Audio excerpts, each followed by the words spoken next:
જય માતાજી, જય શ્રી કૃષ્ણ। પાછું એક નવા વ્લોગમાં તમારું હાર્દિક સ્વાગત છે। અને જો અમે પહોંચી ગયા છીએ પીપી સવાણી સમૂહ લગ્ન।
અમારો ગુજરાતી રહેતો હોય તો આ પ્રકાશનો પુંજ અત્ર તત્ર અને સર્વત્ર પાથરજે એવી રામદેવ પીરના ચરણોમાં પ્રાર્થના કરીએ અને આ દીપ પ્રાગટ્ય વિધિને શાનદાર તાળીઓથી વધાવીએ।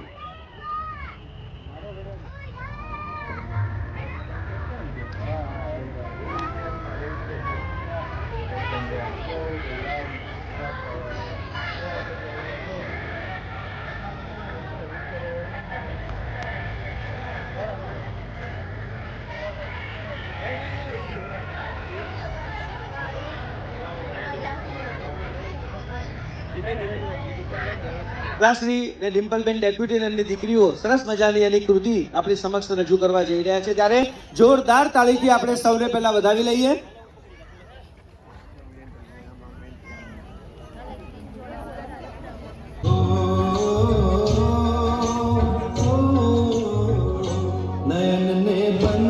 એક ગીત તો બને છે, દ્વારિકાનો નાથ મારો રાજા રણછોડ છે, એણે મને માયા લગાડી છે। બધા એક સાથે, દ્વારિકાનો નાથ મારો રાજા રણછોડ છે, એણે મને માયા લગાડી છે।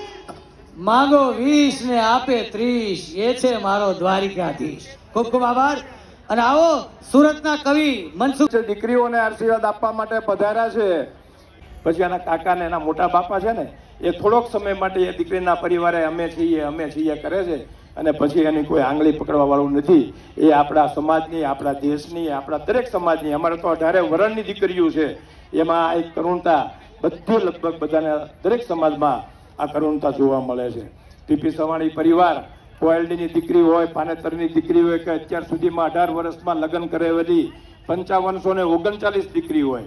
સાહેબ 2008માં જે પહેલી 2 દીકરી પરણાવી હતી ને, એ દીકરી પણ આજે પીપી સવાણી પરિવાર સાથે ને મારી સાથે જોઈન્ટમાં છે। મને ફોન આવે છે દરરોજ સવારમાં, જય રામાપીર કરે છે, અને 2025ની આ દીકરીઓ પણ આ પીપી સવાણી પરિવાર સાથે ટચમાં છે।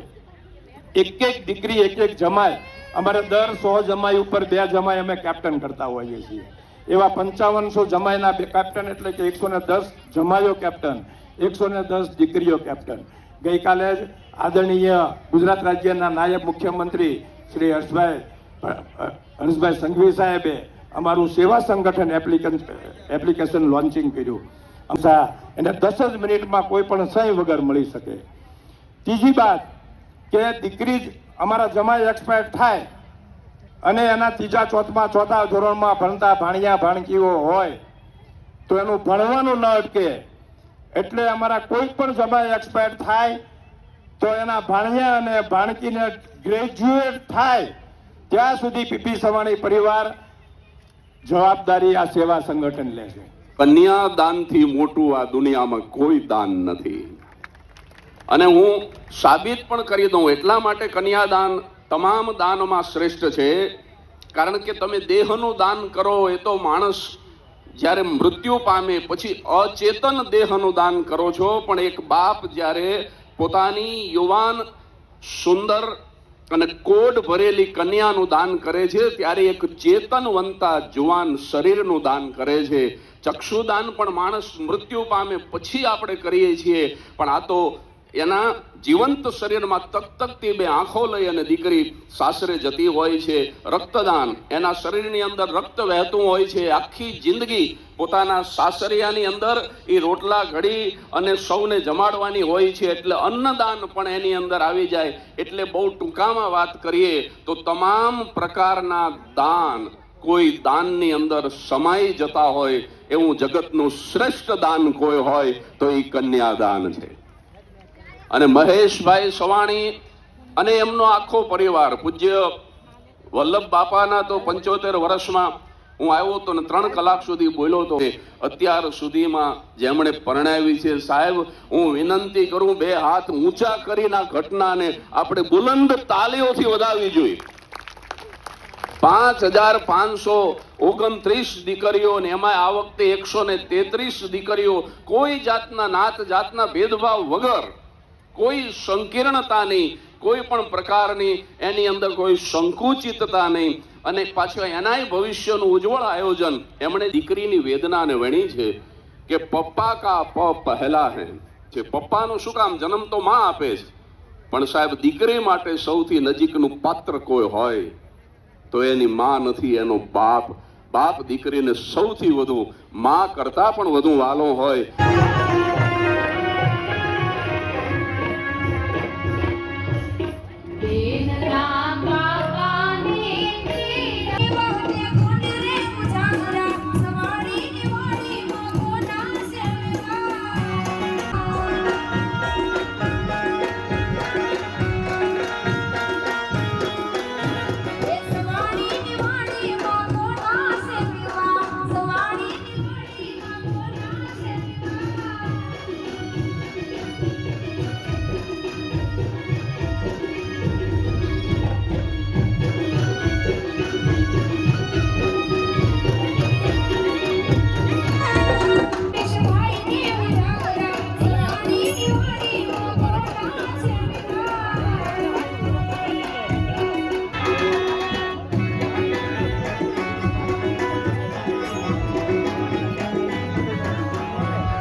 અરે પછી તો અમારે ઘરે જવાનું હતું, એટલે પછી અમે અહીંયા ધમાકેદાર એન્ટ્રી કરી દીધી. અને જો અમે ઘરે જઈએ છીએ અને અહીંયા છે ને અમારી શોર્ટ રીલ બનાવી લીધી, કારણ કે કાલે અમારી એનિવર્સરી હતી તો મેકવા થાય ને એટલા માટે. હવે છે ને દીકરીઓને વિદાય દેવાની બાકી હતી, તો જો હવે છે ને વિદાય સમારંભ શરૂ થાય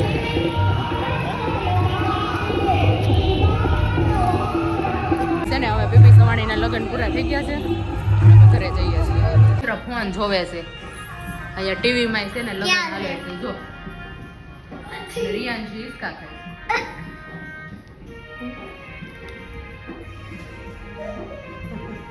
ફોટો ફોન માં મેકાય છે. મહેશભાઈ બહુ સારું કામ કરે છે. 5539 લગ્ન કર્યા છે, બહુ સારું કર્યું કહેવાય. તમે શું કહેશો?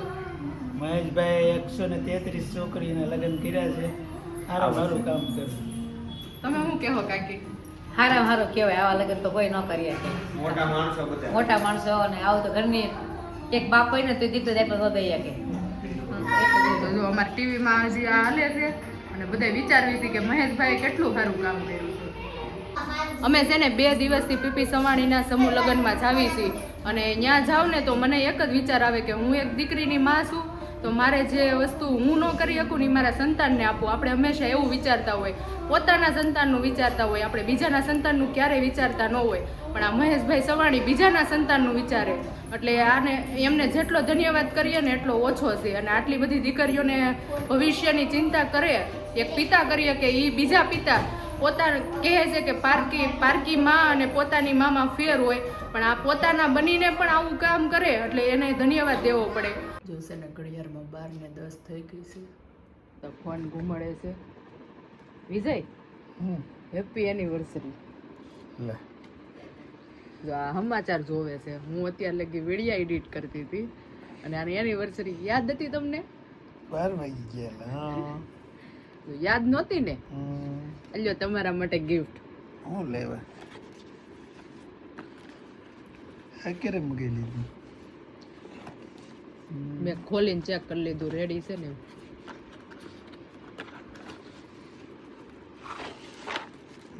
મહાદેવ તો હોમવર્ક છે.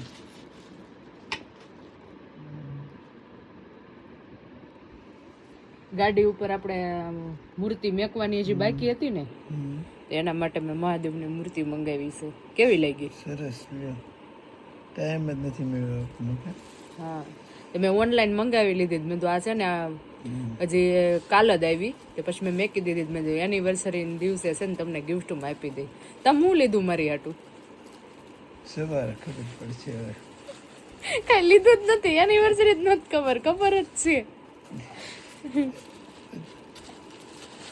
તો કેવી લાગી? આમાં માળા હોતન છો, આ માળા લગાવવાની. તો આજ સોમવાર છે તો વિજય હાટો જો મેં ગિફ્ટ લીધી હતી. આની એનિવર્સરી યાદ નહોતી અને છે ને ગિફ્ટ નથી લીધી. એટલે છે ને બધાય કહેજો કે બધાય પતિ આવા હોય એનિવર્સરી ભૂલી જાય. ગાડી લીધી ને ત્યારથી અહીંયા મૂર્તિ નહોતી મેકી તો આજે અમારી એનિવર્સરી છે ને તો એની નિમિત્તે અહીંયા મૂર્તિ મેકી છે. અને મહાદેવને પ્રાર્થના કરું કે અમારી ગાડીની અને ગાડીમાં બેહનાર બધાયની રક્ષા કરે. હર હર મહાદેવ. એનિવર્સરીનો વ્લોગ તો નહોતો બનાવ્યો પણ આ શોર્ટ જે વિડીયા લીધા હતા ને તમારી સાથે શેર કરું છું. અને વિડીયાને લાઇક શેર સબસ્ક્રાઈબ કરી દેજો. મળીએ નેક્સ્ટ વ્લોગમાં. વ્લોગ હમણાં બનતા નથી અને હમણાં છે ને બનશે પણ નહીં તો થોડોક સપોર્ટ કરતા રહેજો. આવજો. જય માતાજી. જય શ્રી કૃષ્ણ.